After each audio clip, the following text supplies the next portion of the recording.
بسم اللہ الرحمن الرحیم۔ حضرت علی علیہ السلام کا خطبہ نمبر 17۔ ان لوگوں کے بارے میں جو امت کے فیصلے چکانے کے لیے مسند قضا پر بیٹھ جاتے ہیں حالانکہ وہ اس کے اہل نہیں ہوتے۔ تمام لوگوں میں سب سے زیادہ خدا کے نزدیک مبغوض دو شخص ہیں، ایک وہ جسے اللہ نے اس کے نفس کے حوالے کر دیا ہو، یعنی اس کی بدعمالیوں کی وجہ سے اپنی توفیق سلب کر لی، جس کے بعد وہ سیدھی راہ سے ہٹا ہوا بدعت کی باتوں پر، فریض فتح اور گمراہی کی تبلیغ پر مٹا ہوا ہے۔ وہ اپنے ہوا خواہوں کے لیے فتنہ اور سابقہ لوگوں کی ہدایت سے برگشتہ ہے۔ وہ تمام ان لوگوں کے لیے جو اس کی زندگی میں یا اس کی موت کے بعد اس کی پیروی کریں، گمراہ کرنے والا ہے۔ وہ دوسروں کے گناہوں کا بوجھ اٹھائے ہوئے اور خود اپنی خطاؤں میں جکڑا ہوا ہے، اور دوسرا شخص وہ ہے جس نے جہالت کی باتوں کو ادھر ادھر سے ٹبور لیا ہے۔ وہ امت کے جاہل افراد میں دوڑ دھوپ کرتا ہے اور فتنوں کی تاریکیوں میں غافل و مدہوش پڑا رہتا ہے، اور امن و عیشی کے فائدوں سے آنکھ بند کر لیتا ہے۔ چند انسانی شکل و صورت سے ملتے جلتے ہوئے لوگوں نے اسے عالم کا لقب دے رکھا ہے، حالانکہ وہ عالم نہیں۔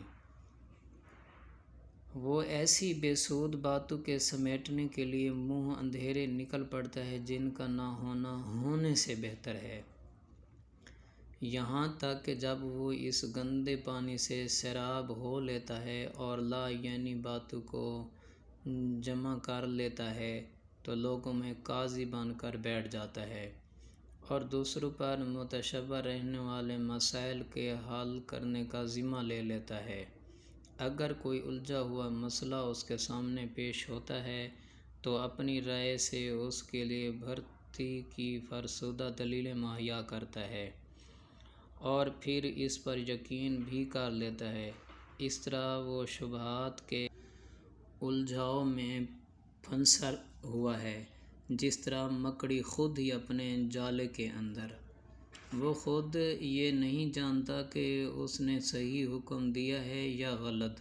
اگر صحیح بات بھی کہی ہو تو اسے یہ اندیشہ ہوتا ہے کہ کہیں غلط نہ ہو، اور غلط جواب ہو تو اسے یہ توقع رہتی ہے کہ شاید یہی صحیح ہو۔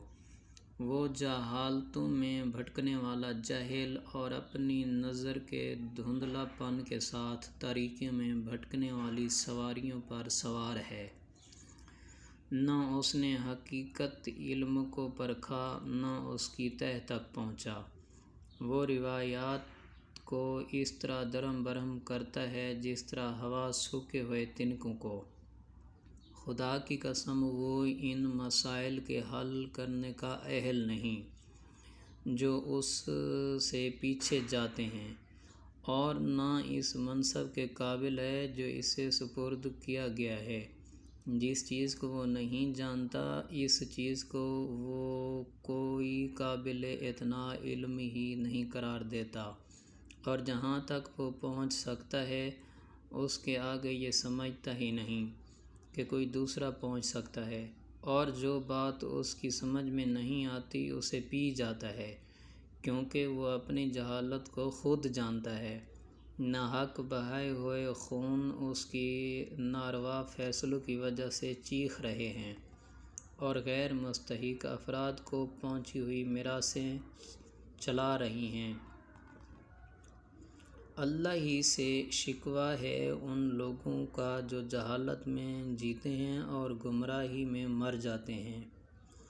ان میں قرآن سے زیادہ کوئی بے قیمت چیز نہیں، جبکہ اسے اس طرح پیش کیا جائے جیسا پیش کرنے کا حق ہے، اور اس قرآن سے زیادہ ان میں کوئی مقبول اور قیمتی چیز نہیں اس وقت جب اس کی آیتوں کا بے محل استعمال کیا جائے۔ ان کے نزدیک نیکی سے زیادہ کوئی برائی اور برائی سے زیادہ کوئی نیکی نہیں۔